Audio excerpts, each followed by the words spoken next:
Hey guys, welcome back to my channel. இன்னைக்கு இந்த வீடியோல Krishna Jayanthi theme cake making பத்தி தான் பார்க்க போறோம். அதுக்கு பிஸ்தா ஃப்ளேவர்ல ஸ்பாஞ்ச் ரெடி பண்ணி எடுத்துக்கிட்டேன். பிஸ்தா கலர் பார்க்கவே சும்மா அட்ராக்டிவா இருக்குல்ல.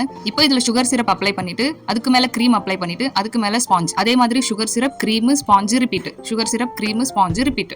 3 லேயரும் கரெக்டா க்ரம் கோட் போட்டு ½ an hour ஃப்ரிட்ஜ்ல செட் பண்ணி எடுத்தாச்சு. அது சரி, கேக் செய்யும்போது எதுக்குமா பக்கத்துல சூனிய பொம்மைலாம் வச்சிட்டு செய்ற? கேக் சொதப்பாம வரணும் அப்படின்றதுக்காகவான்னு கேக்குறவங்க மைண்ட் வாய்ஸ் எனக்கு நல்லாவே கேக்குது. அந்த கதையை இந்த வீடியோல நடுவுல சொல்லியிருக்கேன். மறக்காம இந்த வீடியோவை ஸ்கிப் பண்ணாம பாருங்க. ½ an hour அப்புறம் கேக் மறுபடியும் எடுத்து அதுக்கு தேவையான கலர்ஸ் வந்து கொடுக்க ஸ்டார்ட் பண்ணிட்டேன். கீழ் லேயர் வந்து ப்ளூ கலரும் அதுக்கு மேல வந்து கிரீன் கலரும் கொடுத்து பேலட் நைஃப் வச்சு கேக்கை வந்து ஈவனா ஸ்ப்ரெட் பண்ணி எடுத்துக்கிட்டேன். இதே மாதிரி கலர் காம்பினேஷன் டாப்லயும் கொடுத்து கேக்கை ஃபுல்லா ஃபினிஷ் பண்ணி எடுத்தாச்சு. மறுபடியும் ஒரு 10 மினிட்ஸ்க்கு கேக்கை ஃப்ரீசர்ல வச்சு செட் பண்ண வச்சாச்சு. சரி, இப்போ அந்த சூனிய பொம்மை கதையை சொல்றேன் வாங்க. இந்த கேக் மேல எனக்கு கிரேஸ் வந்ததுக்கு மெயின் ரீசனே இந்த ஃபாண்டன்ட் பொம்மைங்க தான். எந்த கேக் பார்த்தாலும் அழகா கிளேல செய்யற மாதிரி பொம்மையை நமக்கு பிடிச்ச பொம்மையெல்லாம் செஞ்சு வச்சு கேக் செஞ்சது பார்த்திருக்கேன். அப்ப இருந்து எனக்கு இந்த கேக் வந்து செய்யணும் அப்படின்னு ரொம்ப ஆசையாயிடுச்சு. இப்ப இருக்கிற குழந்தைங்களும் கிளேல பொம்மை செஞ்சு விளையாடுற மாதிரி சின்ன வயசுல இந்த மாதிரி கிளே கிடைச்சதான்னு எனக்கு சரியா ஞாபகம் இல்ல. ஆனா எங்கெல்லாம் வீடு கட்டுறாங்களோ அங்க இருக்கிற மணல்ல இருந்து களிமண்ணை தேடி கண்டுபிடிச்சு எடுத்து அதுல இருந்து பொம்மைங்க செஞ்சு விளையாடுற ஞாபகம் எனக்கு நல்லாவே இருக்கு. சரி, ஓகே, இப்போ நம்ம இந்த கதைக்கு வரும். சின்ன வயசுல கிடைக்கலன்றதுக்காக இப்போ கிளே எடுத்து கேக்ல வைக்கிறியா அப்படின்னு கேட்டா அப்படி கிடையாது. இது வீட்டுல நானே செஞ்ச ஃபாண்டன்ட். இந்த ஃபாண்டன்ட் ரெசிபி உங்களுக்கு வேணும் அப்படின்னா தயவு செஞ்சு ஒரு நல்ல வீடியோ பார்த்து இந்த ரெசிபி கத்துக்கோங்க. ஏன்னா நானே இப்பதான் ஃபர்ஸ்ட் டைம் இந்த ஃபாண்டன்ட் வந்து ட்ரை பண்ணியிருக்கேன்.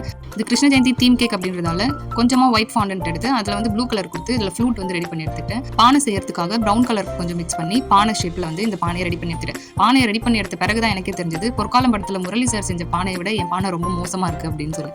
ஃப்ளூட் வந்து ஓரளவுக்கு அழகா நீட்டா கிடைச்சிருச்சு. நான் ஏதோ கிளே வச்சு விளையாடுறேன்னு நினைச்சிட்டு வீடியோ எடுத்துட்டு இருந்த போனை என் கையில கொடுத்துட்டு என் பசங்க 2 பேருமே ஆளுக்கு ஒரு பொம்மையை செய்ய ஆரம்பிச்சிட்டானுங்க. நான் செஞ்ச மாதிரி பானை ஃப்ளூட்லாம் அவங்களும் செஞ்சிருந்தாங்க. கிருஷ்ண ஜெயந்தி தீமுக்கு எதுக்குடா விநாயகரை செஞ்சிருக்கீங்க அப்படின்னு கேட்டா அது விநாயகர் இல்ல மம்மி, ஸ்னோமேன் அப்படின்னு சொல்றான். சோ இதுதான் இந்த சூனிய பொம்மையை மேக் பண்ண ஸ்டோரி. சரி வாங்க, இப்போ நம்ம கேக் வந்து டெக்கரேட் பண்ண ஸ்டார்ட் பண்ணிடலாம். இப்போ ஃப்ரிட்ஜ்ல செட் பண்ணி வச்சிருந்த கேக் எடுத்துட்டு வந்து நம்ம பண்ணி வச்சிருக்க ஃபாண்டன்ட் பொம்மைங்களை வந்து அழகா டெக்கரேட் பண்ண ஸ்டார்ட் பண்ணியாச்சு. ஃபர்ஸ்ட் நம்ம செஞ்ச பானையை கேக் மேல பிளேஸ் பண்ணியாச்சு. அதுக்கப்புறம் கியூட்டா செஞ்ச அந்த ஃப்ளூட்டையும் எடுத்து கேக் மேல வச்சாச்சு. பானை மட்டும் இருக்கு, வெண்ணெய் எங்க அப்படின்னு கிருஷ்ணர் வந்து கேட்டக்கூடாது அப்படின்றதுக்காக பானை மேல க்ரீம் வச்சு அப்படியே வெண்ணெய் மாதிரி உருகி ஊத்துற மாதிரி ரெடி பண்ணி எடுத்தாச்சு. பானை ரெடி, ஃப்ளூட் ரெடி, வெண்ணெய் ரெடி. அதை திருடி சாப்பிட்றதுக்கு கிருஷ்ணர் வேணும்ல, அதனால கிருஷ்ணர் எடுத்துட்டு வந்து எங்க வைக்கலாம் அப்படின்னு பானை பக்கத்துலயே அவரையும் செட் பண்ணியாச்சு. இதுல ஒரு ஸ்பெஷல் மென்ஷன் என்னன்னா, இந்த கிருஷ்ணரை ரெடி பண்ணது, பிரிண்ட் அவுட் எடுத்தது, குச்சில ஸ்டிக் பண்ணது எல்லாமே வந்து இவர் தான். அதுக்கப்புறம் கிருஷ்ணருக்கு அடையாளமான மயில் இறகு எடுத்து கேக் மேல பிளேஸ் பண்ணலாம் அப்படின்னு பார்த்தா இந்த மயில் இறகு வந்து கேக்கை விட பெருசா இருந்தது. அதை வந்து சின்னதா லைட்டா ட்ரிம் பண்ணிட்டு கேக் மேல பிளேஸ் பண்ணியாச்சு. கீழேயும் ஒயிட் கலர் டாட் வச்சு ஒரு டிசைன் கொடுத்து மேல காலியா இருக்க இந்த ஸ்பேஸ்ல ஹாப்பி கிருஷ்ண ஜெயந்தி அப்படின்னு வேர்டிங்ஸ்ல க்ரீம்லேயே கொடுத்தாச்சு. ஃபைனலா இதுதான் நம்ம கிருஷ்ண ஜெயந்தி தீம் கேக்.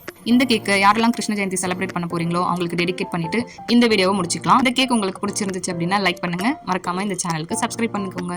மறுபடியும் ஒரு சூப்பரான ஒரு கேக்கோட உங்களை மீட் பண்றேன். பாய்.